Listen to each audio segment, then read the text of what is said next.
really see it is there's great interest there. Those who wanted to hear the Leela, it will continue, but tomorrow at the time of the Bhagavatam class. It will be completed then. Let us just, before we start, come back to the lecture of His Holiness Swayam Bhagavan Keshava Maharaj, who spoke about, he quoted one author, Richard Rohr, where Richard Rohr said, most of the time answers are not answering the questions. And then he continued that maybe because people are satisfied with quick answers, but quick answers will only keep them at the surface. Only when they struggle with questions, means engage with the question, be present with the question, make the question their own question, will they get the hard-earned bread of realization, something like this. So I request you to continue in the question and answer session like this. Think about the questions, and I'm sure many of the questions, if not all of them, could become your own questions if you are willing to engage with the question. Otherwise, you will just have an information, so many informations in the mind, but these will be informations you don't act upon. Let me conclude with a short example. Prabhupada had told me I should become a cook, so therefore I tried and I tried and I tried, but I have only interest in eating, not in cooking. And therefore my cooking skills have not surpassed simple carrot halava, fruit salad, and bas. That's where and porridge. More I cannot do. Now I am, and I'm also not interested to learn more, because.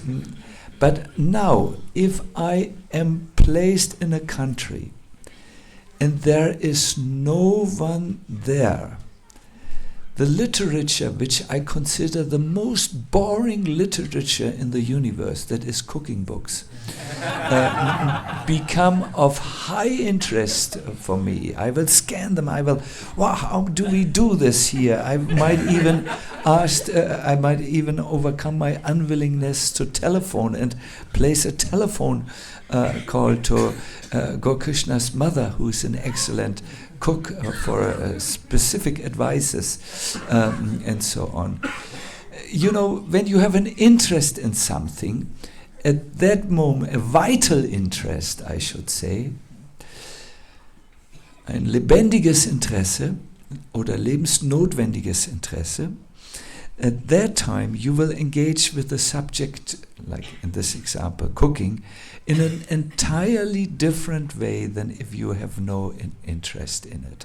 So I would request you, because we are already we have had many wonderful answers, to make a specific endeavor to really listen to the question. What is the questioner is asking? See if that is touching on something in you that you would like to have an answer on, and then take great interest in the answer, because I really feel with Keshava Maharaj on the left with this insightful, practical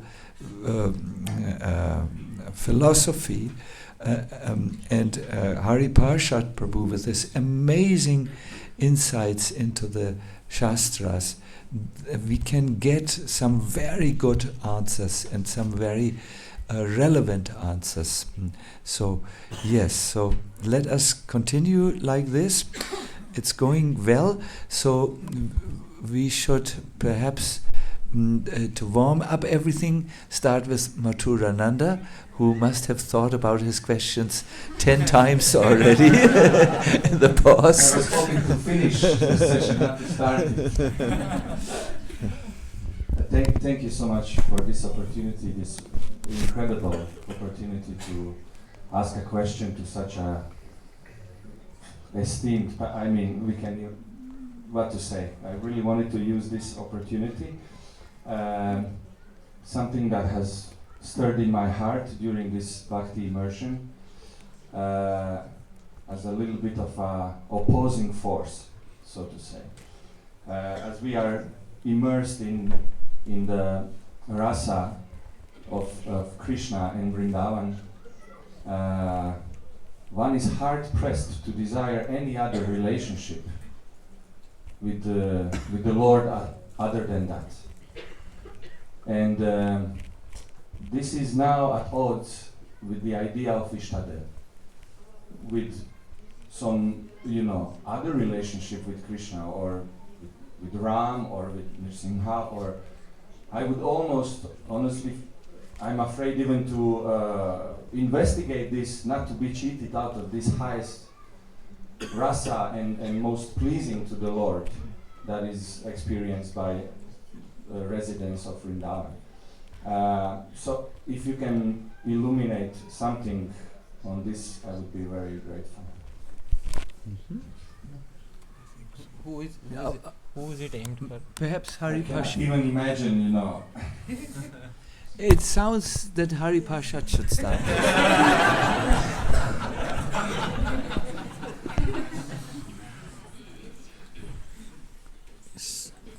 So I don't see the problem. I think it is the success of the retreat that you are afraid of investigating other relationships. We succeeded in what we set out to achieve. But Sri Raghunath Das Goswami in his prayers often expresses the idea that now I do not even want to look at Dwaraka and I do not want to consider any other service. So this idea is already deep rooted within the tradition. I guess Sangat Sanjayate Kaman, that the association that we have determines the desires that we have.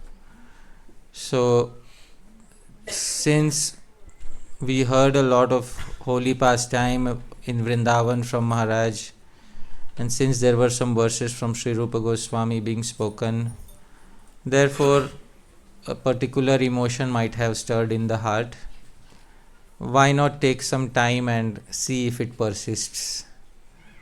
And if it persists, then maybe it is worth cultivating. And there are other sadhus, Gaudiya Vaishnava sadhus within our movement who are also interested in other rasas with Sri Krishna. I'm not sure with Ram or anything, because the society is named in a biased way. So International Society for Krishna Consciousness. So the bias starts from the very name itself. But this bias is not, there is nothing wrong in this bias, because the term bias is often misunderstood. This is a very nice, it is very nice to have this bias towards Sri Krishna, because this is what Chaitanya Mahaprabhu also had. But there are, Gaudiya Vaishnavism allows one to explore various other relationships, except for one, which is Shantaras. Shantaras or neutrality has been rejected by Sri Chaitanya Mahaprabhu. It is given in the Chaitanya Charitamritam. So other relationships are still acceptable: Dasya, Sakhya, Vatsalya, Madhurya. And there are many sadhus in Gaudiya Vaishnavism who specialize in these particular rasas. There are literature in Gaudiya Vaishnavism such as Preyo Bhakti Rasarnava, which is like the Bhakti Rasamrit Sindhu, specially for Sakhya Ras. So, but Shanta Ras is not allowed. It is clearly mentioned in the Chaitanya Charitamrita, and I will quote this and then I will quickly finish. Shantera Svabhava Krishne Mamata Gandhahina Param Brahma Paramatma Jnana Pravina. This is Madhya Leela 19.218. Srila Prabhupada says it is the nature of Shantaras that not even the smallest intimacy exists. Rather, knowledge of impersonal Brahman and localized Paramatma is prominent. And therefore, Chaitanya Mahaprabhu did not come to give 5 rasas. Chaitanya Mahaprabhu, Chari Bhava, that he came to give 4 rasas. 1 rasa is excluded, which is Shantaras, because there is no feeling of belongingness, I and mine, in relationship with Krishna. Other rasas can be explored in the association of sadhus who are themselves connoisseurs of that particular rasa. But ultimately you will have to settle down and be biased towards one rasa. So that is what I would like to say. All right. Thank you. Just a short answer. You remember the key verse for the Bhagavad Gita? Always think of me and become my devotee, offer your worship to me and offer your obeisances to me, and you will come to me. It's very interesting how Srila Prabhupada comments this. I will read to you from the second paragraph of his purport. These words stress that one should concentrate his mind upon Krishna, the very form with 2 hands carrying a flute. Do you remember where Krishna carries a flute? And where does he not carry a flute? And yes, everywhere else, yes. So this is quite exclusive. These words stress that one should concentrate his mind upon Krishna, the very form with 2 hands carrying a flute. The bluish boy with a beautiful face and what is in his hair? A peacock feather, yes. There are descriptions of Krishna found in the Brahma Samhita and other literatures. Do you remember every morning we sing 2 verses from the Brahma Samhita which are clearly glorifying the Lord of Vrindavan with blooming and blossoming eyes, with holding a flute, Venum Kvanantam Aravinda Dalaya Taksham. And these verses appear in Jiva Goswami's description. He says these 2 verses are the way we Vaishnavas meditate about Krishna and his form. No? This is, and every morning, it's right before our nose, so to say, or right before our eyes, and so on. So there are many descriptions, Prabhupada says, found in the Brahma Samhita and other literatures, and then he says, one should fix his mind on this original form of Godhead, Krishna. Now fasten your seatbelt. One should not even divert his attention to other forms of the Lord. The Lord has multi-forms as Vishnu, Narayan, Rama, Varaha, etc. But a devotee should concentrate his mind on the form that was present before Arjuna. Concentrating of the mind on the form of Krishna constitutes the most confidential part of knowledge.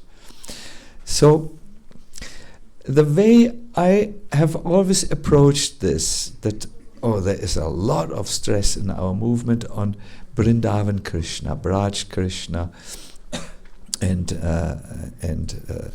then the deities which are worshipped in most of the central altars are Radha and Krishna deities. I always was thought, what if I'm a Ram Bhakta? I also, Hanuman is wonderful, and so on. What if I'm this or that? On a personal level, I always think in this life I've met a pure Krishna devotee, Radha Krishna devotee, Srila Prabhupada, and I don't think there is an accident that I was landing in his harbor and I'm trained by him to get into the boat where he is the captain and that he will bring me over the ocean of samsara. I think that's not by chance.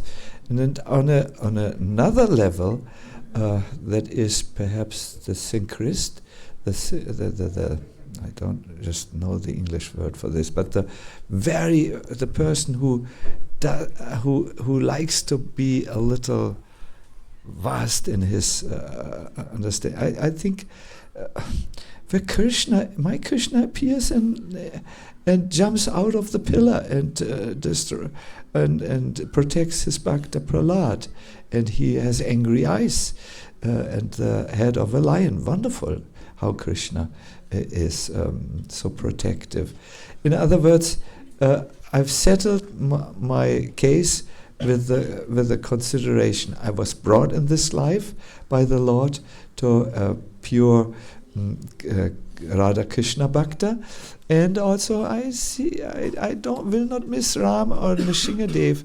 They are the same Krishna who appears in various forms for various pastimes. Yes, so Hare Krishna.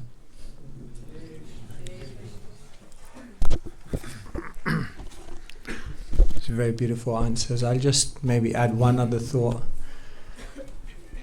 Hari Parshad Prabhu was beautifully mentioning about God's unfulfilled desires and how the Lord ultimately comes in the form of Sri Chaitanya Mahaprabhu, Radha Bhava Dyuti Suvalitam Krishna Nomi Swarupam, to experience Radha Bhav. So Mahaprabhu comes to Jagannath Puri, which is known as Viraha Kshetra.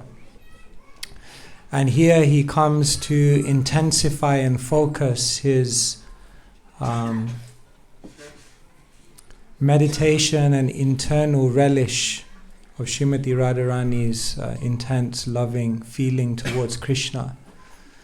And we know that in the Gambhira he was being nourished by the support of Ramananda Rai and Swarup Damodar. But the very interesting thing is that Sri Chaitanya Mahaprabhu in Jagannath Puri was also meeting with Gadada Pandit. And with Gadada Pandit, he was discussing Srimad Bhagavatam. And specifically with Gadada Pandit, he was discussing Srimad Bhagavatam and discussing the pastimes of Dhruva and Prahlad. But that's very, very, I find that an extremely deep point. That the Bhagavatam is nourishing us in all ways. When we hear about the fearlessness of Prahlad, the deep faith, when we hear about the determination of Dhruva, this is nourishing also our relationship with Krishna in Vrindavan. I remember once being in Vrindavan and someone, I can't remember who it was, he was giving a class on the Vyasasana. And he said, Gopi Bhav, you want to know what Gopi Bhav is? Gopi Bhav means at the age of 70 years old, you get on a ship with no money, not good health, no friends, and you turn up to a foreign place after having 2 heart attacks on a ship, and you start preaching to the whole world. That is Gopi Bhav.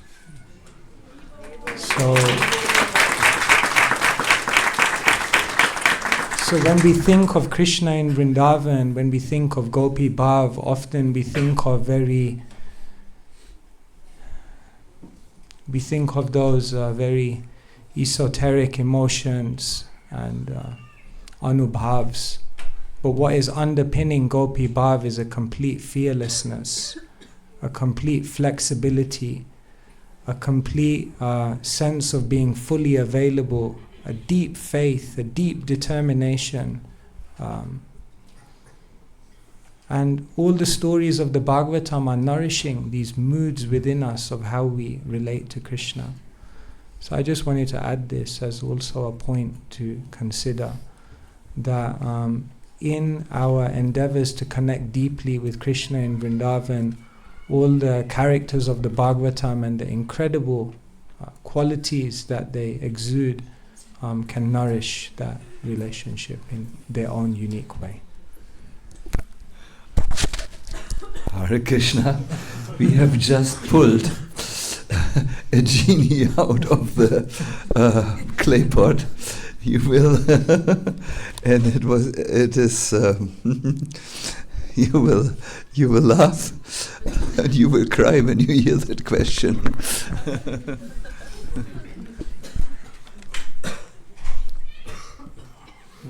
For Hari Parshad Das, what is your opinion on the fall of the jiva?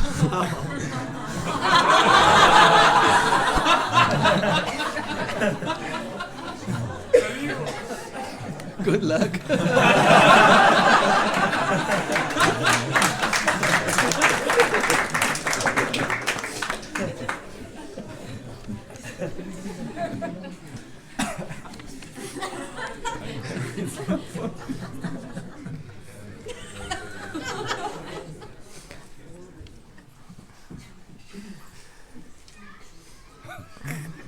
See, there are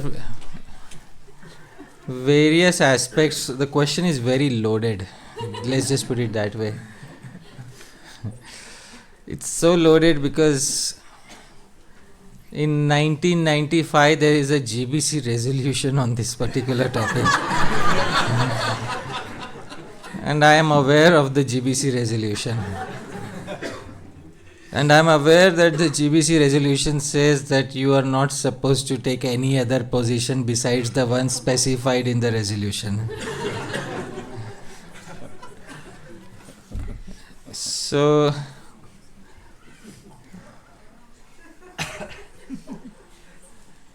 the question is giving me some freedom. What is your opinion?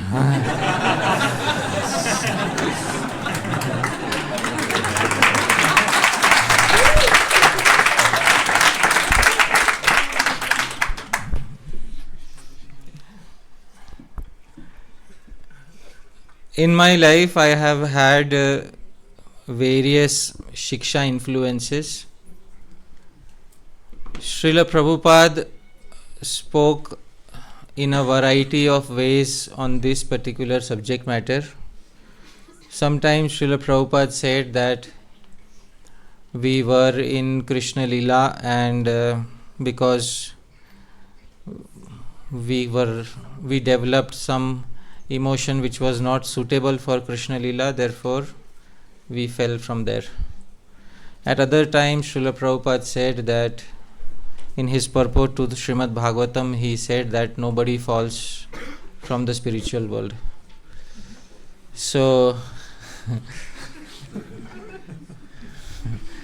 I wish if Srila Prabhupada would be present here, then I would say the same thing that Arjun said to Krishna in the 3rd chapter. Your mixed words are putting me in some sort of doubt, because Krishna spoke mixed words in the 2nd chapter, but I have then other Shiksha gurus who are very much fixed on the point that the jiva never ever falls from the spiritual world, and those Shiksha gurus also belong to this very society. So I will do a very big disadvantage to my Gurujanas. And my own Diksha Guru is of the opinion that the jiva doesn't fall.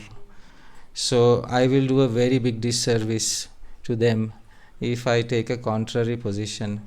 But I like to respect all positions, and I am fully respectful of the position that the GBC has taken in this regard.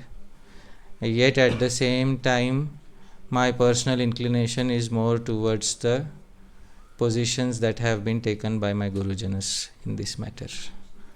That is what I would like to say. Satyam bruyat, priyam bruyat, ma bruyat satyam apriyam. Speak the truth, speak the palatable truth, don't speak any unpalatable truth. So that is what I would like to say, because Brahmana means one should not cheat others. So in that spirit, I cannot lie to any of you. The question is a very loaded question, I would say. and it is nothing to do with the topics that were covered in the seminar. Okay, I don't know where the question came. Ideally, actually, the questions are supposed to be from what happened in the seminars. So, I don't know where the question came from.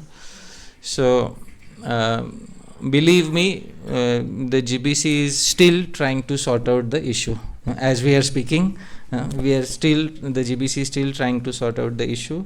So I'll not say more on that. I have given you, I respect all the opinions, and including the official position, but also I have my personal inner understandings about the topic, which I don't want to express here, because then the entire topic will change and we will end on a difficult note.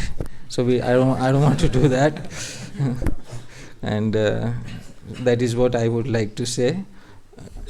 Does anybody? No.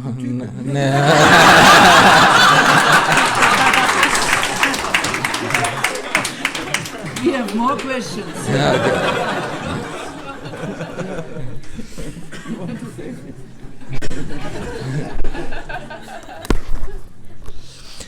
What can we do to make Radharani happy? Most of all, what should we avoid not to make her sad or angry? Well, I'm not so. You know.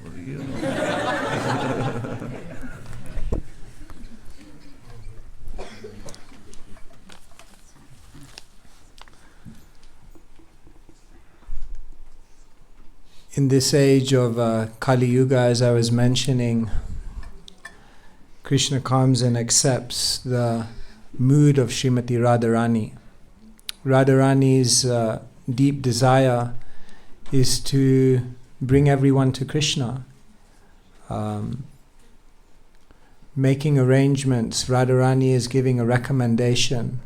I think Maharaj, he read this beautiful paragraph yesterday where Srila Prabhupada says, Krishna may say, Patram Pushpam Phalam Toyam, offer me a flower, but rather what the devotee will do is he'll give the flower to Srimati Radharani. And when Srimati Radharani offers that flower to Krishna, then Krishna definitely will accept it. So Srimati Radharani is giving the recommendation and connecting all the jivas to Krishna. And so in the mood of Srila Prabhupada, what can we do to make Srimati Radharani happy? Most of all, do exactly what Srila Prabhupada did. When Srila Prabhupada was a young boy, then his father, whenever any sadhu would come, then Srila Prabhupada would say to the sadhu, please bless my son that he becomes a devotee of Srimati Radharani.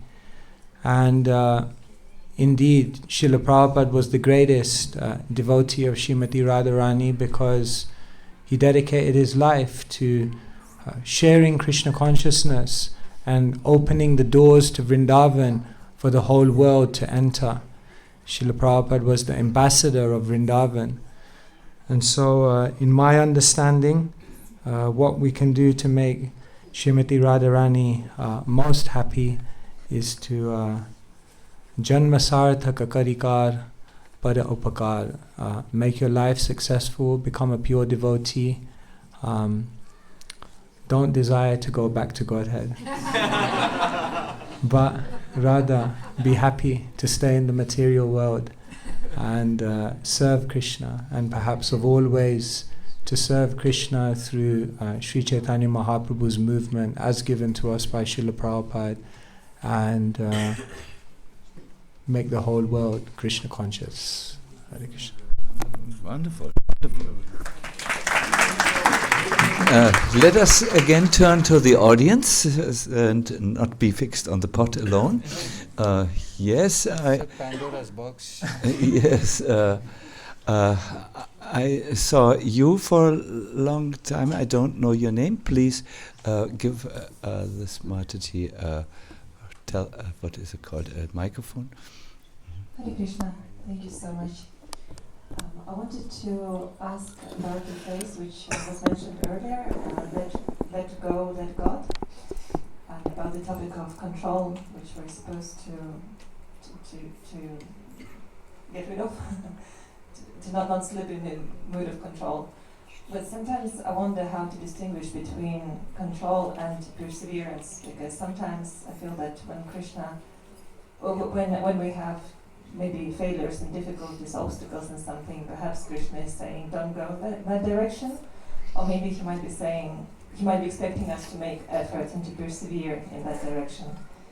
So, I don't know if that is clear.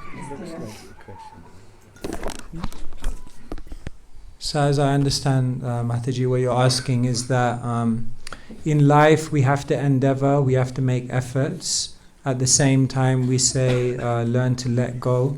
So how do we know if there's a particular course of activity, whether we should keep trying and keep going and keep endeavoring, or whether we should just let go and accept it's Krishna's plan? How do we know how to make that call? Yeah, this is difficult because there could be many Krishna conscious decisions that we can make in any given situation. For example, if someone is on the street distributing books, this has often happened to me. So you're in the street distributing books, and for 3 hours nobody is taking a book. So option A, stay there, is Krishna's test. He's seeing how determined you are, just keep going, fight the battle. Option B, use your intelligence. It's not a good spot in the town. Go down the street and try somewhere different. Option C, take a break and chant 1 round of japa. Option D, call it a day. So which one is the one that Krishna wants us to take? Which one is the Krishna conscious decision? In one sense, we could say there is an element of Krishna consciousness in all of those, maybe even D, as long as you're going to do something devotional.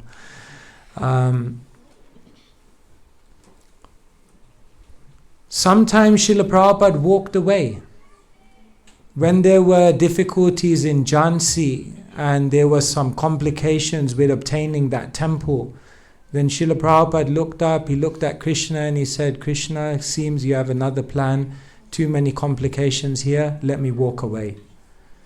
But then when Srila Prabhupada was in Juhu and there were complications there, perhaps complications which were 10 times worse, a situation in which even the devotees were telling Srila Prabhupada, Krishna is telling us just get out of here. Prabhupada said, no, I made a promise to Radha Rasbihari, I'm going to build a temple here. And Prabhupada stayed, and now that temple is our most expensive real estate in the whole of ISKCON. Clearly, Srila Prabhupada was connected with the Paramatma.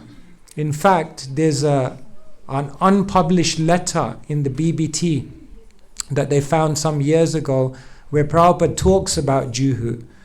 And he writes in that letter, actually I should have walked away from this project long ago. But Krishna was inspiring me. Continue. So, at the perfectional stage, the devotee is being guided by Krishna. Mata smritir jnanam apohanam cha. Krishna is telling the devotee, do like this, and jitatmana prashantasya paramatma samahita. When we've conquered our mind, then we can receive that connection from Paramatma and that dictation to know what to do. But until we reach that point, we simply have to use our intelligence, number 1, and we have to seek guidance, number 2. And in some situations, it's over endeavor to just keep trying, and in some situations, Krishna is testing you and wants you to go on. So I think it just requires that level of introspection in any given situation, and also advice from devotees who will tell you, maybe it's time to just move on to something else. Or, no, you should stay. Something is coming, but you have to bear these obstacles for now. And one way or the other, that guidance and introspection will bring us to the right conclusion. I don't know if that helps. Does that? Very much so. Thank you so much. And when you make such a decision where you depend on the guidance of the Lord or the devotees, you will see in most cases you will feel relieved and you will know, this is the right thing. I'm so happy. We had such a situation just a few days ago where we made a very difficult decision, which also will be expensive to realize that decision. But all concerned felt, yes, we will live with this decision. This is the right thing to do. In other words, often some feeling of relief confirms that you have done the right thing. Good. I saw Pratik. Yes, Pratik. Please ask your question. Yes. Thank you, Maharaj. So my question is to Haripasha Prabhu. So it's about the topic, don't desire to go back to Godhead. So of course, I don't know, maybe you have already covered this in your lectures, but it's something unclear for me yet. So Bhagavad Gita has a lot of verses that talks about this topic. When Krishna says, do this, you come to me, or worship me, you come to me. Or there are a lot of verses that addresses this, or about the going back, reaching him. So what should be our perspective to address these verses? That something that we can get from these verses.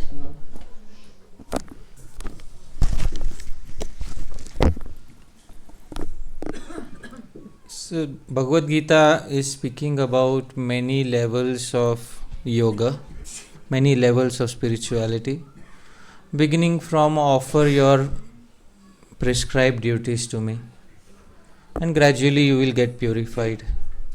That is called karma yoga. Karma yoga is in itself not a platform of liberation. It has to lead to a higher platform, jnana or bhakti yoga.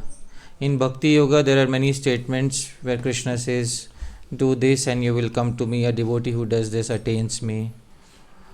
Ma me veshyasi, man mana bhav mad bhakto madhyaji ma me veshyasi. Then you will certainly come to me. That's a good motivation, but at the end of the day, the Srimad Bhagavatam is considered to be a further development of thought by Sri Vyasadeva, because it is, Srila Prabhupada classified it as graduate study after Bhagavad Gita. In the beginning of the Srimad Bhagavatam, all desires are rejected. Dharma projita kaita botra. And Sridhar Swami says even the desire for liberation is rejected at this point of time. So religion often takes on a transactional form. Do this and I will give you this. Do that and I will give you that. Do we want transactional religion? That is to be determined by us. And there are individuals who want that. That's okay. We don't say, but do we personally want our relationship with Krishna to be transactional? Oh Krishna, I did this, so you give me that. So that is not the mood of the Gaudiya Vaishnava Acharyas. Other devotees may be having that mood. It is very respect worthy. Anybody who is in any way connected to Sri Krishna, even through karma yoga, is worthy of respect. But then we need to have our specific mood, and therefore I highlighted the fact that the Gaudiya Vaishnava mood is to also say no to liberation. And it's not only the Gaudiya Vaishnava mood, it's a mood of the Bhagavatam in the very beginning to say no to liberation. But if somebody wants that, it's okay. Akamaha sarva kamo va. And third is moksha kama udaradhi. All sorts of transactional people. Tivrena bhakti yogena yajeta purusham param. So all sorts of people. I think I'll show you the verse so that it becomes clear to you. Have you seen this verse? Akamaha sarva kamo va? No. So that I'll show you. This is Bhagavatam 2.3.10. Akamaha sarva kamo va moksha kama udaradhi tivrena bhakti yogena yajeta purushah param. Akamaha if you have no desires, you don't want anything in exchange for sarva kamo va, if you have all the material desires, and moksha kama, if you have desire for liberation. You see, moksha kama is placed in a separate category because it is still a kama, it is still a desire, and one who has no desire is termed as akamaha. So which category do we want our bhakti to be in amongst these three? Akamaha, sarva kamaha, moksha kamaha. No desire, all material desires, or desire to go back home, back to Godhead. See, somebody said akama. See, there, I'm trying to influence people now.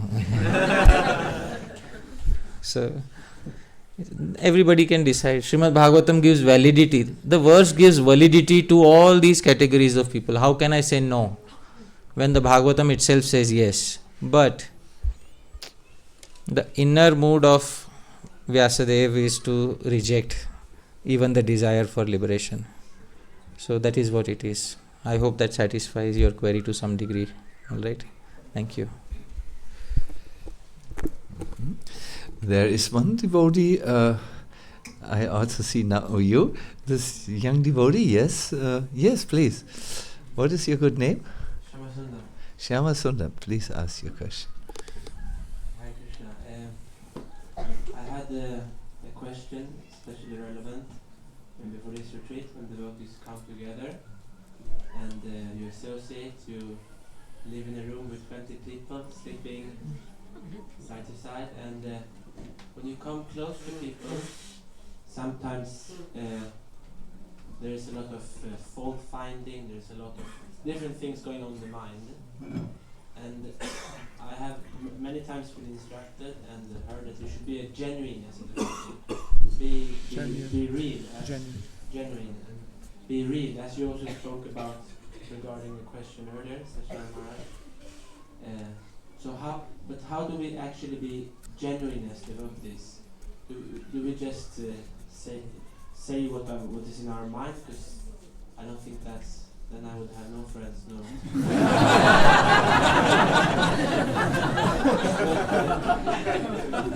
So how can we be genuine as devotees in our dealings with other devotees and in our service to Krishna?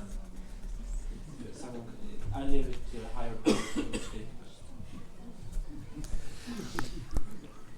This is a practice-oriented question. I think we need to understand that a devotee has two sides in them. The side that they are wanting to come closer to Krishna, they want to serve Him, they want to please Him. And then a very human side. How they were before, what they like to eat, if they snore in the night or not, their inclinations to argument or to a peaceful mood, and so on. So there are always two. I do remember Govinda Maharaj would very often speak about two types of vision. The spiritual vision, the aparavicha, and the paravicha, and the apparent vision, the aparavicha. And you really have to see what vision do you take.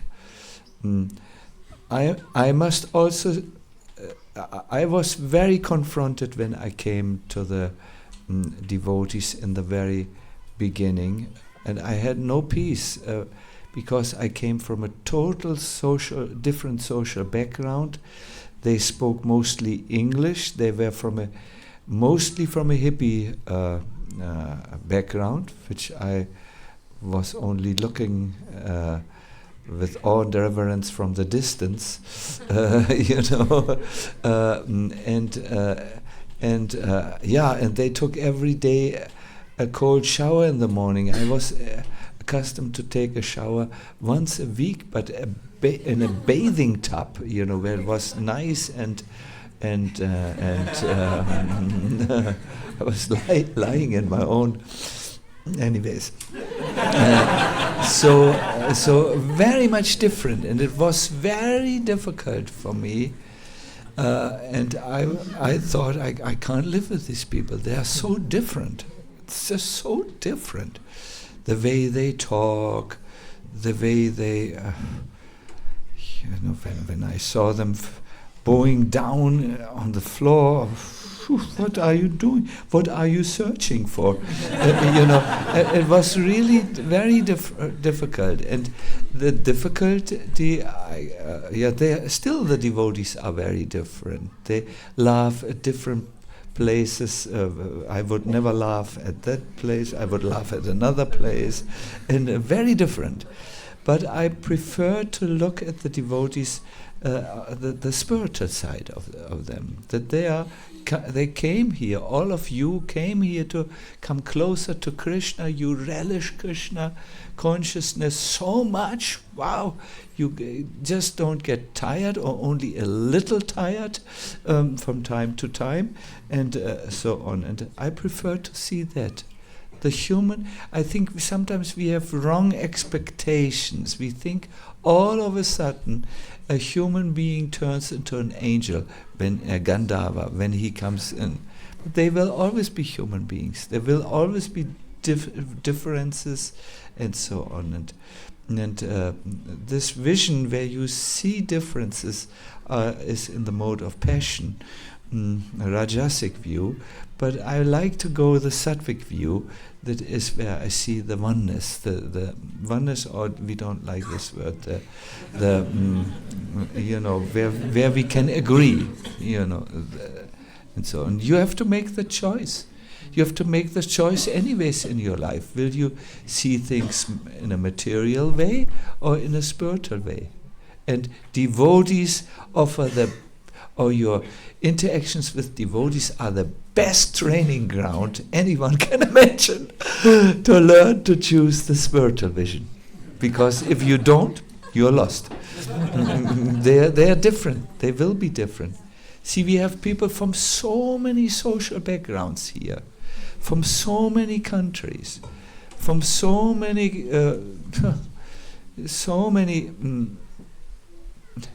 we found that out in our community when there was COVID. One side of our community, no, there is no COVID. It's just it's just an invention of who? Donald Trump or someone? No, not Donald Trump. Someone. New World Order. New World Order. Yeah. Others had a total different opinion, and I was asked, "What is your opinion?" And I said, I'm a spiritual soul. I want to connect with Krishna, and I don't take any sides. If you will ask devotees about the conflict, any type of conflict where they are involved, they have different world conflicts, different views, because they're different human beings. They're wired. But there is one view where we all agree. Let's chant. Let's eat prasadam, let's go to the lectures, and that's what we are. We are basically about this. Why go for lower things? That I didn't come to find, let us say, I came to find a society where I can practice spiritual life and service, and that there's every opportunity here for this. Hare Krishna. So, let us now turn to the... yes, please, Mataji. We have a microphone for you. You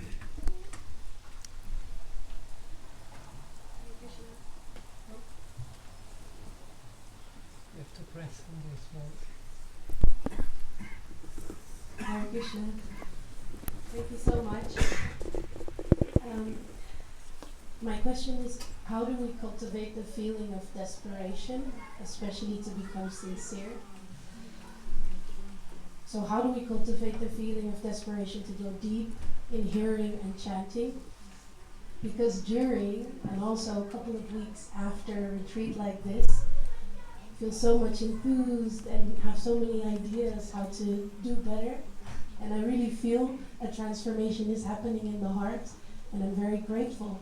But somehow or other, I feel like I'm slipping away again after a couple of weeks, going back to my usual routine. And I feel that I slip back into old patterns. And what I heard from the class is that it requires regular and relentless hearing and chanting, and I think that's also my problem. But somehow I feel okay with it. So I feel like the mediocrity that I put into it is okay, because I'm not being shunned by the movement, which is great also. I'm happy to be here. But at the same time, I don't have the feeling of desperation to actually change. And I think that's also the attitude that I'm missing, right? The sincerity to actually want to change. So it's difficult to break the habits, even after hearing so many wonderful lectures on this. So again, how do we cultivate the feeling of desperation to become sincere? Thank you.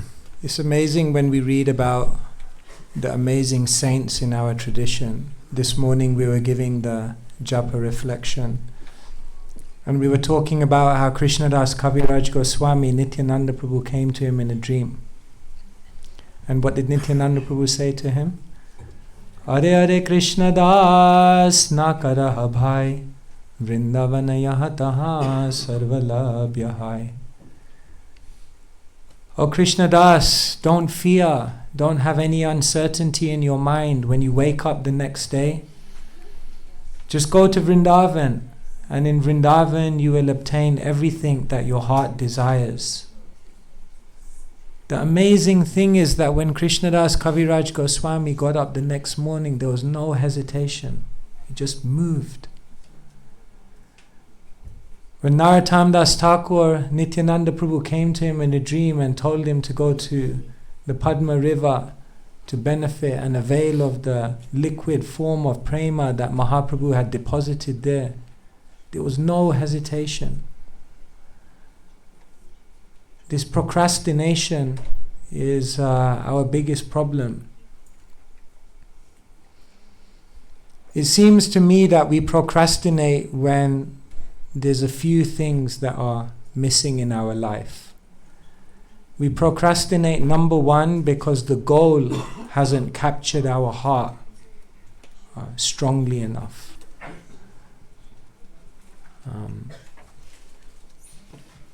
To quote one of the acharyas of our time, Friedrich Nietzsche, who said, when your why is deep enough, then you can contend with any how and what. So the first thing is that the desperation and that level of movement, of dedication towards what we're doing can only happen when the goal that we seek has become so deeply implanted within our hearts and has enchanted our mind. But even when we have a goal, it seems the second reason why we may procrastinate is because we don't have a clear plan and a clear idea of how we're going to reach that goal. We need to know, this is where I want to be, that's my cherished destination, but what do I need to do tomorrow? What do I need to do after 1 month? What do I need to do after 6 months? What is my roadmap there? If we don't have a step-by-step plan of how to move towards our cherished destination, then we tend to procrastinate. But even when we know the goal and we have a plan and we know what we need to do, we may still procrastinate if we don't have the right environment around us to give us the confidence and the inspiration to walk that path. And therefore, often what we're lacking is the right association, the right environment, the right situation around us to walk that journey. So I think when we go away from a retreat like this, we need to instill that goal. Aradhyo Bhagavan Vraje Satanayas Tadhama Vrindavanam. Yes, we want to reach, our heart needs to reach Krishna, the son of Nanda Maharaj who resides in Vrindavan. Then we need to have a very clear plan of what does that mean? What do I have to do in my life to walk there? And then we have to create the environment around us that gives us the confidence and the empowerment to then walk that journey. And I think when we do that, then we can move towards where we want to move. These are some thoughts. Wonderful. Very nice. Would you like to address this point also, or do you feel it's covered? I think it's we should take something from the pot. Is it? Okay. So here's something from the pot. Could you please? Can you read? Is it sorry, he was writing, then he started writing again. All right. Is it bonafied to sing? He cut the sing. To use the word Jaya. For example, Jai Radha Sham Sundar Jai Nitai at the end of Aartis, because devotees once asked Prabhupada if they can sing something like this, and Prabhupada said Hare Krishna Mahamantra is enough.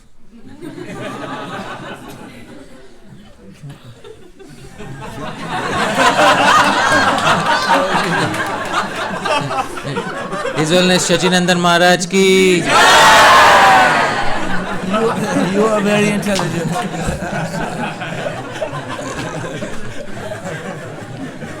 Let me see.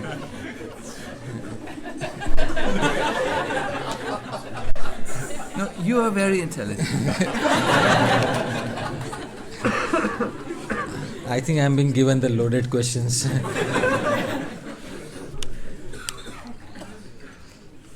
So, I don't see an issue in this, because this is a statement that Prabhupada was once asked if they can sing something like this, and Prabhupada said Hare Krishna Mahamantra is enough. There is a specific context to that question. Devotees used to like to sing Jai Shri Krishna Chaitanya Prabhu Nityananda Shri Advaita Gadadhar Srivasadi Gaur Bhakta Vrinda, and they asked if they can turn this into a separate mantra that can be regularly chanted. In reply to this, Srila Prabhupada said, no, Hare Krishna Mahamantra is enough. Now that reply is taken out of context, and if it is made into a general principle, then that is not justified. The reason being, the same Srila Prabhupada introduced Prema Dhwani prayers at the end of every Aarti. And how do Prema Dhwani prayers begin? Jai. And how do they end? And what is in between?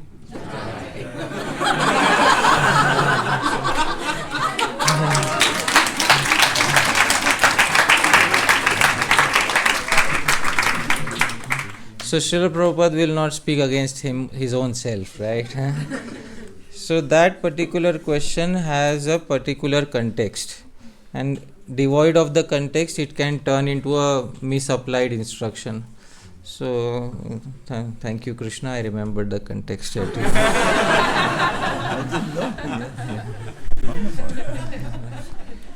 The loaded questions are coming from the pot.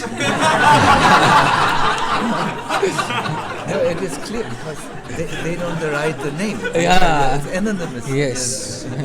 It's like comments you get on Facebook.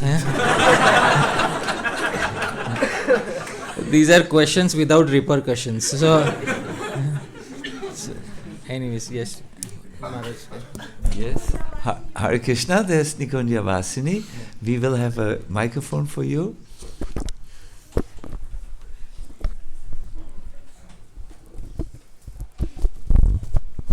So I wanted to actually share a little bit of my realization from this like bombardment of nectar, because we were in Radhadesh.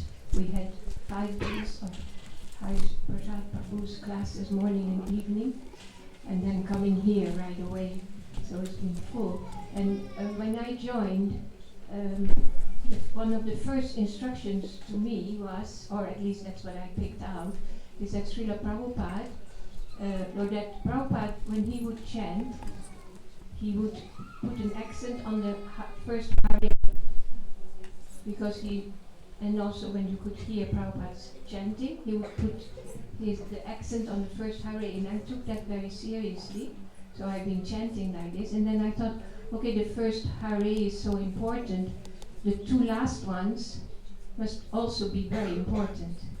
So that helped me a lot by chanting the whole mantra, because usually we start very enthusiastic with the first Hare, and then it dwindles sometimes. So I thought, okay, Srila Prabhupada finds the first Hare very important, the last 2 must also be important, so that helped me for chanting. Then one of the instructions for pujaris that Srila Prabhupada gave to us is to make Srimati Radharani so beautiful that Krishna will not leave. And I thought in this case, because only these things about Radha and that how Gaudiya Vaishnavas are actually Radha Bhaktas, it's only coming out now when the scriptures, the more esoteric scriptures are being studied by you qualified devotees.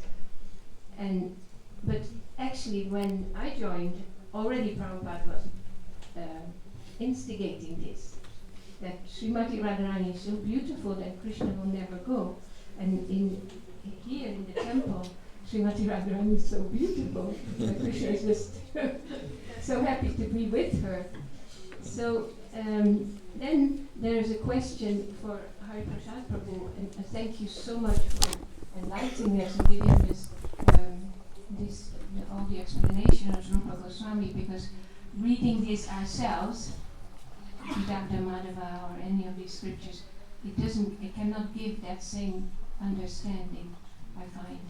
I always shy away from it because I start comparing or, just mental gymnastics in my head. But the way you explain it's so nectarian. And then you started one of the classes with saying that Krishna was one. I think it's also mentioned in the Chaitanya Charitamrita.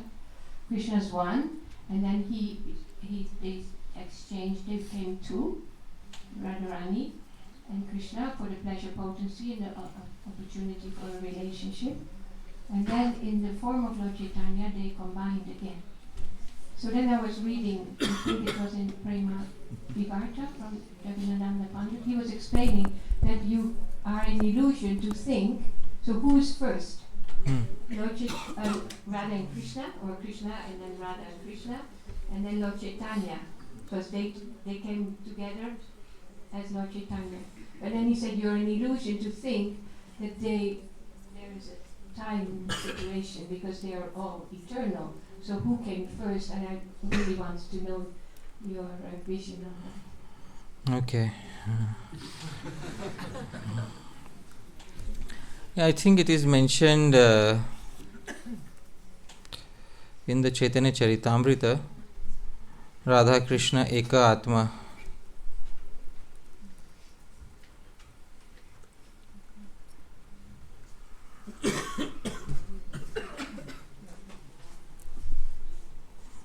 This verse is in the meter Manda Kranta.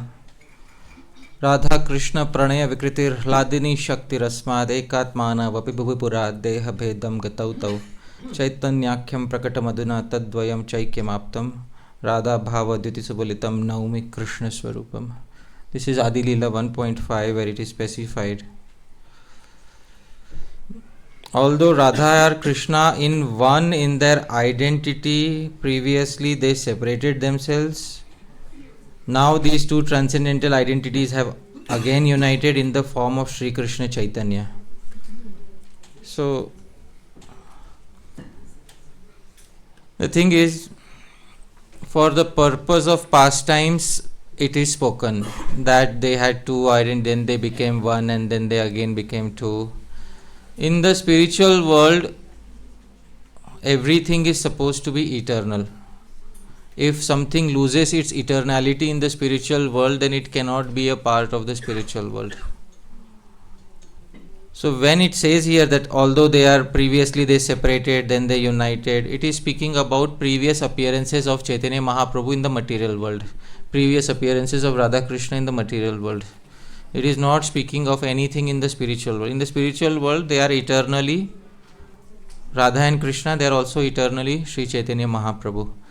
But in the material world, when they appear, previously means in the previous day of Brahma, they were different, then they again combined, then again they have became different, again they have combined as Chaitanya Mahaprabhu. So this is only in reference to what goes on in the material world. In the spiritual world, they are simultaneously separate and simultaneously one. The material world has 6 changes which do not happen in the spiritual world. Jayate, asti, vardate, viparinamate, apakshiyate, nashyati. Jayate, something takes birth. That only happens here in the material world, not in the spiritual world. Asti, it exists only for some time. That is not what in the spiritual world it exists eternally. Vardate, something increases in size permanently. That is not what happens. And viparinamate, it permanently transforms into something else. It happens only in the material world. Apakshiyate, it dwindles. Nashyati, it gets destroyed. These are the 6 changes of the material world which are not present in the spiritual world. Even if the changes are seen in the spiritual world, they are for the purpose of Leela, they are not permanent changes. So that is what can be said about this. I hope this answer satisfies your query. I had just one more little part. So can we be devotees of Radha and Krishna and Lord Chaitanya at the same time? Yeah, the Gaur Ganos Desh Deepika is, what is that? The Praman is given in the writings of Sri Narottam Das Thakur. Gaura Prema Rasarnave Sei Tarange Jeba Dube Sei Radha Madhava Antaranga. So Gaura Prema Rasarnave, one who actually dives in the waves of ocean of Lord Chaitanya's Prema, immediately becomes a confidential devotee of Sri Sri Radha Madhav. This is the answer to your query. Yeah, why not? So, Hare Krishna, a quick glance on the wristwatch. I would say we go now for the very last question. I don't know how to choose. Maybe I close the eye. I don't know. How would you choose? Well, pot? Or what?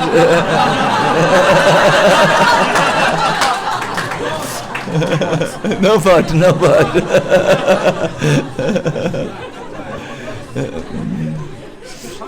Krishna, how do we do this?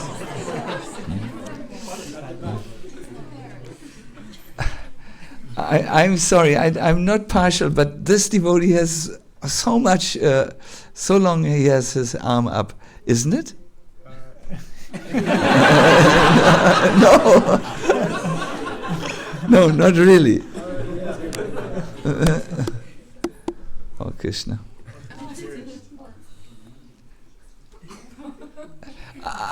Let us do something controversial.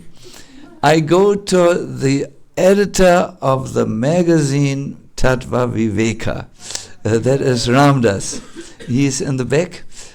So because the people in the back had no, and he is an editor. So Hare Krishna. All of you who looked at me, I know Purnamasi looked at me with these eyes. Oh, please, please, please.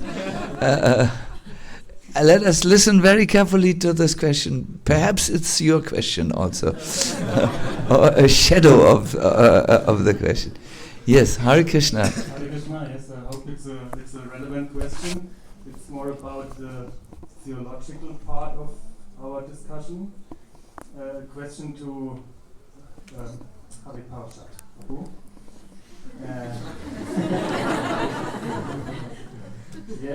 I think you are speaking about the rasas, Bhakti ras, and you are very much concerned about this topic. I think it's also a very important topic for us to continue in our Bhakti.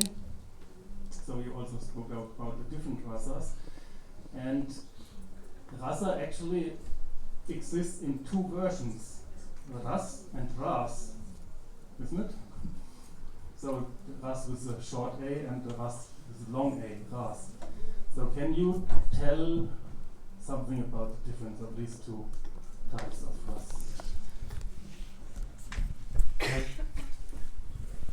The term rasa is a technical term defined by the connoisseurs of rasa, including Srila Rupa Goswami. Vibhavair anubhavaischa satvikair vyabhicharibihi.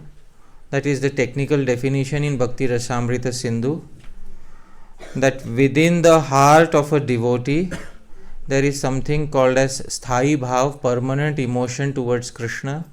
When that bhava, permanent emotion, is nourished by various other factors, vibhava, anubhava, satvik bhava, vyabhichari bhavas, it becomes more flavorable and turns into rasa. A small example of that is somebody watching a drama of, let's say, Sri Ram Leela. Somebody sitting in the audience and some person is playing the character of Sri Ram.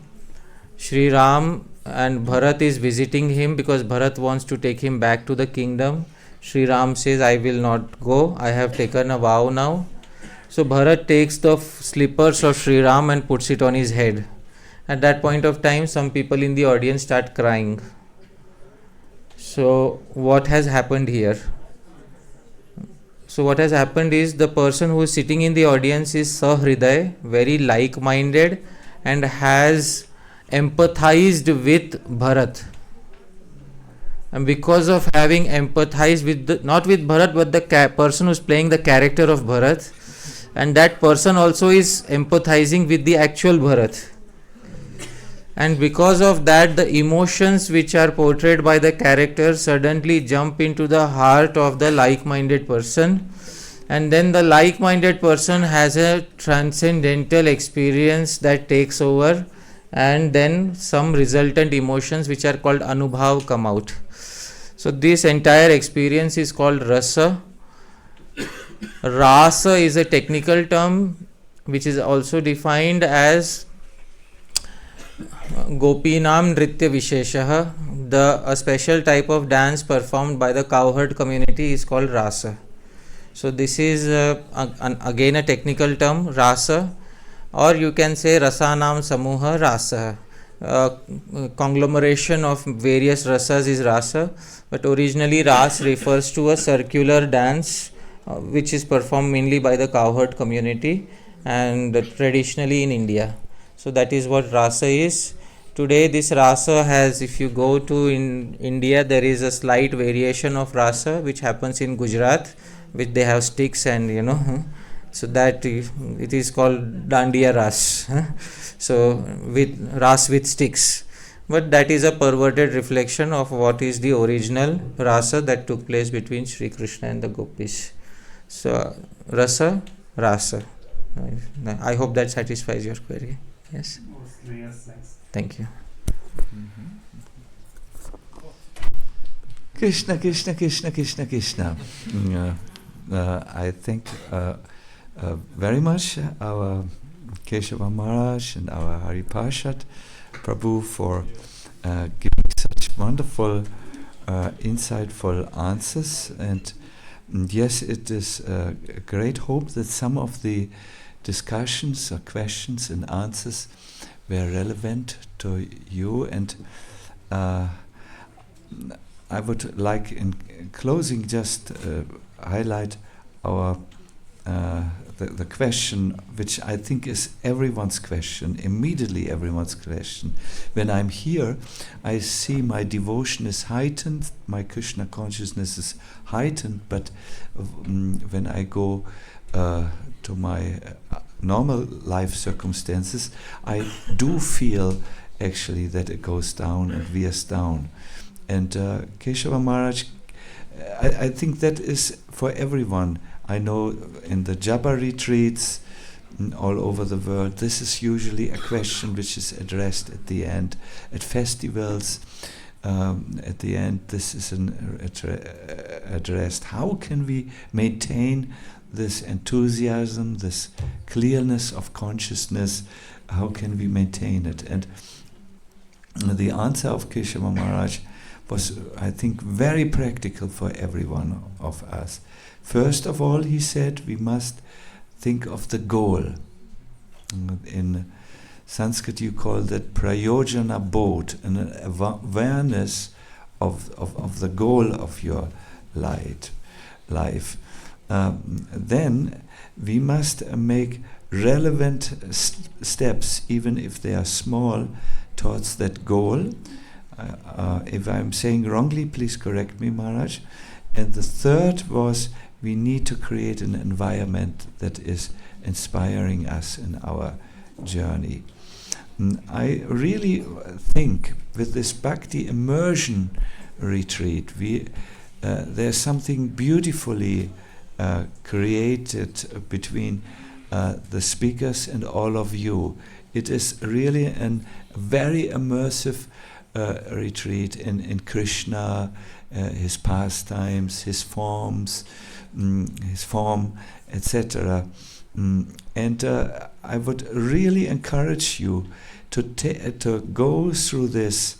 Think about where was something that was striking you, or it impacted you in a special way, and then start to make a small practice. Perhaps you read every day a verse and so on from about these subject matters which have caught your interest. There's Padyavali, many of the books from which the Hariprasad quoted are out. Or you say, no, let me read every day a little in the Krishna book to get to know Krishna a little bit. Or you go to these very interesting hints which you received in Keshava Maharaj's lectures, and make a practice around it. And that, steady drops of water can wash away or veer down even a granite stone. So if you introduce a new practice, a new habit that is doable for you, you will see how you will actually change and transform. But if you just go, okay, I consumed the festival and there was lasagna prasadam also, and what else was there? It was about Krishna somehow. Then it will not be as beneficial as it can be for you. So this is a little recommendation at the end. I will give the microphone now to Gora Hari, who gives us an overview about what will happen tomorrow and today most probably. Hare Krishna. Thank you so much to our wonderful speakers for giving such a mind-blowing answer and clarifying answer.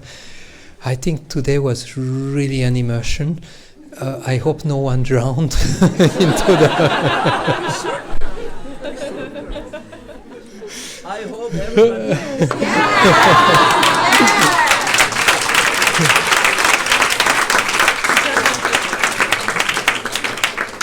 Only different perspectives. So we have still tomorrow morning when we will have the normal program. Please don't hesitate to remain in bed tomorrow morning if you are tired, because maybe some of you are driving, and so that you are fresh for your travel as well. But latest, please be here for the darshan 7:15, and then for the lecture we will have His Holiness Sacinandana Swami for the morning lecture, and then there will be more tips about how you can take the retreat home, and that we will have from 11 to 1 o'clock. On the schedule we had only His Holiness Sacinandana Swami and His Holiness Keshava Maharaj for taking the retreat home. That was actually a mistake. We will also have Haripashad Prabhu together for this section. So please take some good rest, and hope no one get indigestion, that you can process all what you heard today, and see you tomorrow. Hare Krishna.